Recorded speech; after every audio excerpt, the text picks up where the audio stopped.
किए खाइब गरमा गरम माछ भजा। एटा माछ भजा तरकारी में रखाई बा, खाइबा पई नुह। माछ तरकारी पई मु आवश्यक सामग्री रखीदेली। तापरे कढ़ई रे तेल गरम करी किछि कटा पियाज पकेकी ताकू भाजिली। पियाज जेतेबेले भाजी हो गला, अदा रसुण पियाज जीरार मसला पेस्ट को पकेकी भल भाबरे कसिली। मसला भल भाबरे कसी हो गला एवं अदा रसुणर जेतेबेले कंचा स्मेल चलीगला सेतेबेले मु आवश्यक सामग्री आवश्यक मसला पकेइथिली, जेमति कि लूण पकेइथिली, तापरे किछि काश्मीर चिल्ली ऐड करिथिली, तापरे किछि हल्दी ऐड करिथिली।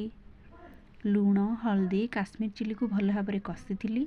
मसला भल भाबरे कसी हो गला परे यार कलर तो पूरा सुंदर देखा जाउथिला।